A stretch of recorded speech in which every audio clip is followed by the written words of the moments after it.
When my mom died, I didn't expect sympathy. I just wanted 3 days to grieve.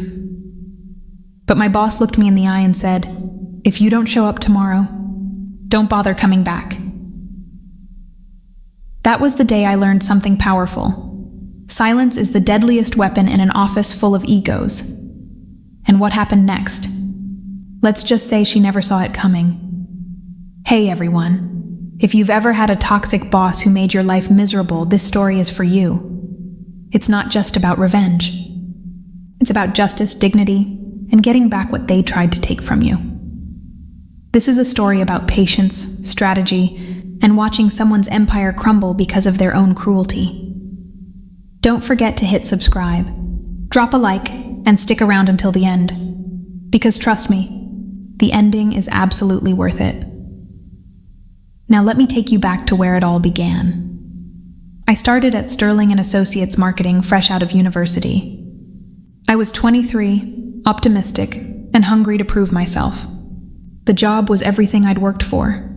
A junior account coordinator position at a prestigious agency in the heart of the city.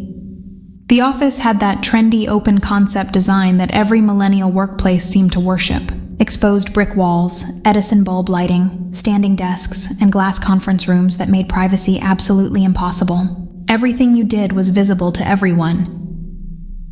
My boss, Victoria Chen, was a legend in the industry. 38 years old, impeccably dressed, sharp as a knife, and known for landing the biggest clients in the city. She had this presence that made you stand up straighter when she walked into a room. During my interview, she smiled warmly and said, "I see potential in you. Work hard, stay hungry, and you'll go far here." I believed her. I wanted to impress her. The first few weeks were exciting. I worked on campaigns for boutique brands, learned the industry inside and out, and stayed late most nights to perfect every presentation. I wanted to prove I deserved to be there. But slowly, the cracks started showing. Victoria was charming with clients, warm, funny, attentive. But with staff, she was something else entirely. Sharp wit that cut like broken glass, impossible standards that shifted without warning, and a constant reminder that we should be grateful she even hired us. If I made a minor typo in a presentation deck, she'd pull it up on the big screen during team meetings and make me explain how I'd missed it in front of everyone. If a client complimented my work during a call, she'd somehow redirect the credit during the next meeting. Oh yes, that concept came together during our strategic brainstorming sessions. I'm so glad we were able to execute the vision properly. If I stayed late to finish a project, she'd walk by my desk at 9 p.m. and say, "Still here? Maybe you're just not efficient enough. You should work on your time management." At first, I absorbed it. I told myself it was tough love, industry standards, paying my dues, because bills don't wait for self-respect, and my student loans certainly didn't care about my feelings. My coworkers felt the same way. We'd exchange exhausted glances across the office, vent quietly during lunch breaks, but never loud enough for her to hear. Everyone was too afraid of becoming her next target. Then my life changed forever. It was a Tuesday afternoon when my phone rang. My aunt's name flashed on the screen. I stepped into the hallway to answer. My mother had collapsed at home. Aggressive cancer, stage 4. The doctors were honest in that brutal, clinical way they have. Weeks, not months. Maybe days. I stood in that hallway, legs shaking, unable to process what I was hearing. My mom, the woman who raised me alone, who worked 2 jobs to put me through school, who called me every Sunday without fail, was dying. I walked back into the office in a daze, knocked on Victoria's door, and asked if I could speak with her. She glanced up from her laptop, annoyed. "Make it quick. I have a call in 5 minutes." I sat down, voice shaking, and explained the situation. My mother was dying. I needed 3 days off to be with her. Just 3 days. Victoria stared at me for a long moment, face completely unreadable. Then she sighed, looked back at her screen, and said, "Personal issues aren't an excuse for missing deadlines. We all have problems. Life doesn't stop just because things get hard." I blinked, unable to believe what I was hearing. I understand, but we're in the middle of campaign season. I need everyone focused. If you can't handle the pressure, maybe this isn't the right fit for you. I left her office feeling hollow. But I didn't have a choice. I called in sick the next day and drove 3 hours to the hospice center where my mother was staying. I held her hand. I told her I loved her.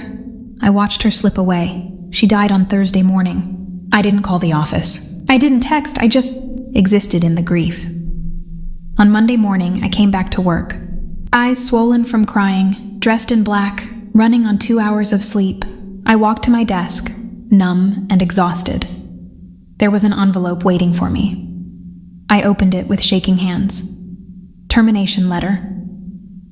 Due to failure to meet performance standards, lack of commitment to team objectives, and unauthorized absence, your employment with Sterling and Associates is terminated effective immediately.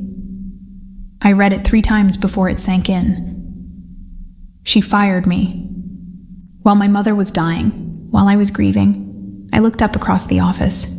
Victoria was in a glass conference room, laughing with a client, gesturing animatedly like nothing had happened. Something inside me snapped. Not loudly, not dramatically, but something fundamental shifted. I didn't scream. I didn't cry. I didn't beg. I packed my desk slowly, methodically. I smiled politely at coworkers who asked what happened. I walked out with my box of belongings and my head held high. And I made a decision that would change everything. I would be silent. I would be strategic. And I would be surgical. The days after my mother's funeral were a fog. I went through the motions like a ghost, sorting through her things, handling paperwork, accepting condolences from relatives I barely knew. But underneath the grief, something else was growing. Something cold and focused. I kept thinking about Victoria's face. The bored expression when I told her my mother was dying, the casual cruelty of her words, the termination letter waiting on my desk like a trap. I realized something important. People like Victoria only have power because others let them. Because people are too afraid, too tired, too dependent on their paychecks to fight back. But I had nothing left to lose. I started by organizing everything I'd saved from my time at the agency. Every email Victoria had sent, every project file, every campaign brief. I created folders, organized by date and project, backed up to 3 different drives. Then, I started noticing patterns. Victoria had a habit of taking credit for other people's work. But it wasn't just casual, it was systematic. She'd assign a project, let you do all the work, then present it as her own in client meetings, always with just enough acknowledgement to avoid suspicion. The team did a great job executing my vision. She manipulated budgets. I found emails where she'd inflate estimates to clients, then use the extra padding for pet projects or personal expenses disguised as business development. She lied to senior management. Reports she sent to the CEO didn't match the actual campaign results. She'd cherry-pick data, spin narratives, and present failures as successes. She violated company policy constantly, coaching staff to cut corners, ignore compliance requirements, and misrepresent metrics to clients. And I had documentation of all of it. The breaking point came 2 weeks after my mother's funeral. I'd been invited back to the office for an exit interview with HR. I assumed it was standard procedure, a formality to close out my employment. But when I arrived, I noticed something strange. The office was buzzing with excitement. People were gathered around the conference room, whispering. I peeked inside. Victoria was presenting a campaign strategy. My campaign strategy, the one I'd worked on for 3 months. The luxury skincare brand pitch I'd poured my heart into before my mother got sick. She was presenting it as her own. Down to the tagline, the color scheme, the target demographic analysis, everything. A colleague saw me watching and looked uncomfortable. Hey, I'm really sorry about what happened. That campaign... It's fine, I said quietly, but it wasn't fine. Victoria clicked to the next slide, my slide, with my research, my insights, and said to the room, This is the kind of innovative thinking that sets us apart. I'm really proud of how this came together. Someone asked, "Didn't the junior coordinator who left work on this too?" Victoria smiled that practiced, pleasant smile. "Oh, she helped with some of the preliminary research. But the creative vision, the strategy, the execution plan, that was all developed at the senior level." I stood there, watching through the glass, and something clicked into place. I wasn't angry anymore. I was focused. From that moment, every spreadsheet, every client file, every internal memo became a weapon. I started reaching out to former coworkers, carefully, casually. "Hey, how's everything going? Still working under Victoria?" The stories came pouring out. She'd burned through 6 junior coordinators in 2 years. People left crying.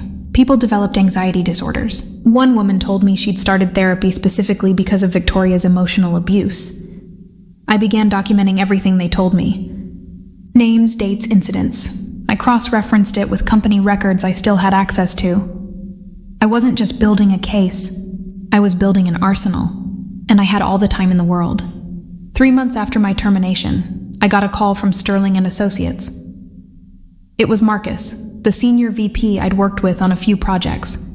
His voice was apologetic. "Listen, I heard what happened. I don't know the full story, but we're understaffed, and I specifically requested you for a contract project. 3 months, good pay, possibility of permanent rehire. Interested?" I paused, considering. Then I smiled. "I'd love to." Victoria was furious when I walked back into the office. I could see it in the tightness around her mouth, the way her eyes followed me across the room. But she couldn't say anything. The contract came from senior management. She'd been overruled. I came back different, quieter, more observant, unreadable. I smiled politely at Victoria in the hallways. I said good morning like nothing had ever happened. I worked efficiently, met every deadline, and stayed friendly with everyone. But behind the scenes, I was documenting everything. Every email Victoria sent, I forwarded to a personal encrypted account. Every meeting, I took detailed notes immediately after. Every policy violation, every lie, every manipulation, I recorded it with timestamps and context.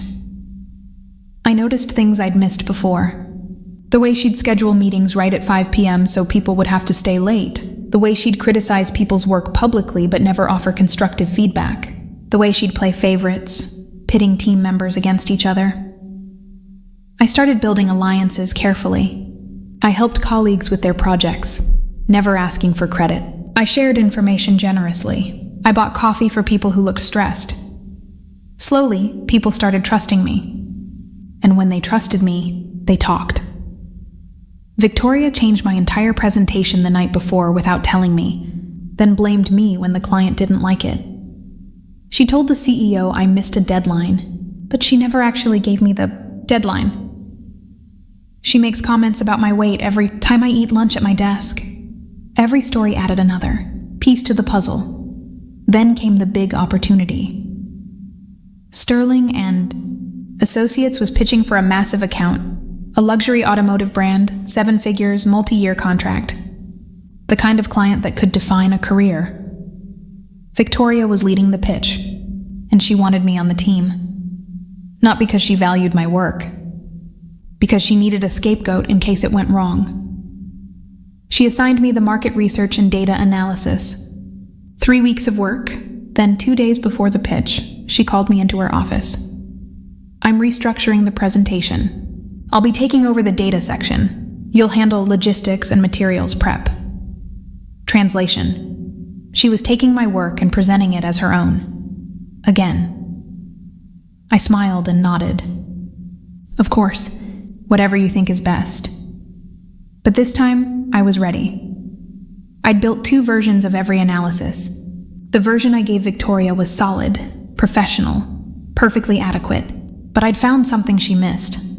A critical flaw in her entire strategic approach. A demographic shift she hadn't accounted for. Competitor data that contradicted her assumptions. I documented everything. The original analysis I'd done, the version she took, and the discrepancies between her conclusions and the actual data. The day of the pitch arrived. Victoria was confident, polished, commanding the room. The clients, 3 executives from the automotive brand, listened intently. She presented her market analysis, clicked through slides I'd created, made bold claims about market penetration and brand positioning. Then one of the executives leaned forward. "These demographic numbers seem optimistic. Can you break down the methodology?" Victoria smiled smoothly. "Of course, we used comprehensive market surveys and competitive analysis to... Specifically, the age range targeting. You're suggesting 25-40, but industry data shows that luxury automotive purchases skew significantly older in this market. Can you speak to that discrepancy?" I watched Victoria's confidence flicker. Just for a second. "Well, our data indicates a shifting demographic trend." Another executive jumped in. "But your competitor analysis doesn't seem to account for the 3 major brands that entered this segment last year. How does that affect your positioning strategy?" Victoria fumbled, tried to pivot. Her smooth presentation voice started cracking. I sat quietly in the corner, taking notes, my face neutral. The meeting ended awkwardly. The client said they'd be in touch. Victoria rushed out immediately after. 2 hours later, I received an email from Marcus, the senior VP. "Can you send me the original research files for the automotive pitch? Client has some follow-up questions." I replied within 5 minutes with everything. The real analysis, the discrepancies, the data Victoria had ignored. And I CC'd the compliance officer, casually mentioning, "I want to make sure we're providing the most accurate information to the client." That was the first domino. After the automotive pitch disaster, things started changing. The client didn't sign. They went with a competitor. It was a massive loss for the agency, the biggest. Failed pitch in 2 years. Sorta. Tried to blame the client's unrealistic expectations. But people were starting to ask questions. Marcus pulled me aside one day. "The data you sent was significantly different from what Victoria presented. Can you walk me through what happened?" I explained calmly, factually, without emotion. I provided the complete analysis 3 weeks before the pitch. Some of the more challenging data points weren't included in the final presentation. I assumed it was a strategic decision. His expression darkened. "Do you have the original files?" "Of course. I keep backups of all my work." That was the second domino. An audit was quietly launched. Not announced, not discussed, just a subtle shift in how things operated. The finance team started asking Victoria for documentation on previous campaigns. The compliance officer began routine checks on client communications. And I kept feeding the fire. Not with accusations, just with facts. When HR asked me about my previous termination, I provided the email trail, the messages where Victoria denied my leave request. The termination letter dated the day of my mother's funeral. The campaign she'd presented as her own 2 weeks later. When the compliance officer asked about budget discrepancies, I mentioned, casually, professionally, that I'd noticed some inconsistencies in expense reports during my first contract. I assumed it was an accounting error, but I can provide the files if it's helpful. When co-workers were interviewed about office culture, they finally felt safe enough to tell the truth. The stories poured out, years of abuse, manipulation, and fear. I watched Victoria slowly realize something was wrong. She started working later, staying in her office with the door closed. She snapped at people more frequently. Her polished composure started cracking. She called me into her office one day, eyes sharp with suspicion. "You've been very helpful lately, providing all these files to management." I smiled politely. "Just trying to be thorough. I learned from the best." Her jaw tightened. "You need to be careful. People who cause problems here don't last long." "I understand completely," I said calmly. "People should definitely be careful about the problems they cause." The look on her face was priceless. 3 weeks later, the luxury automotive client contacted Sterling & Associates directly. They'd heard from industry contacts that there were concerns about ethical practices at the agency. They wanted a full explanation before they'd consider future partnerships. The CEO personally got involved. Meetings were held behind closed doors. The HR investigation that had been routine became urgent and formal. Victoria was suspended pending the investigation's conclusion. I continued working, completing my projects, staying professional, but I made sure certain pieces of information found their way to the right people. The email where Victoria had coached a junior designer to manipulate campaign metrics. The budget reports where she'd inflated costs and pocketed the difference through a consulting company she partially owned. The client testimonial she'd fabricated for a pitch. Every piece of evidence was documented, time-stamped, and verifiable. And then came the final blow. A former client reached out to the agency after seeing news about the investigation. They wanted to report that Victoria had promised them certain campaign results that she knew were impossible to achieve.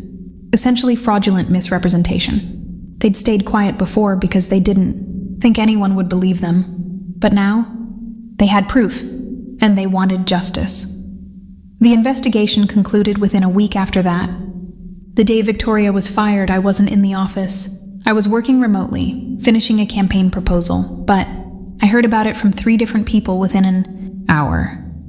She'd been called into the CEO's office at 9 a.m. The head of HR and the company's legal counsel were there. The meeting lasted less than 20 minutes. She was escorted out by security at 9:45 a.m. No farewell email. No goodbye party. No final team meeting. Just a brief, clinical internal announcement sent at 10:30 a.m. Victoria Chen has departed Sterling & Associates effective immediately to pursue other opportunities. Marcus Thompson will be assuming leadership of the creative division. That was it.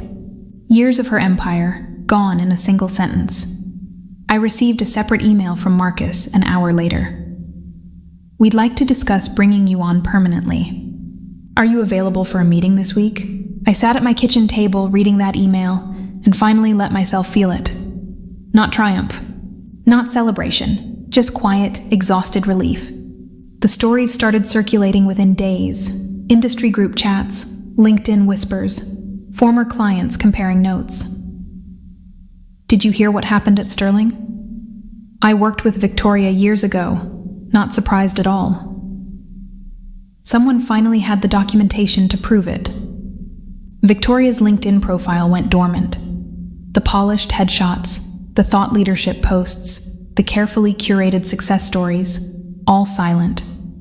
She tried to land a few contract positions, but references were impossible to get.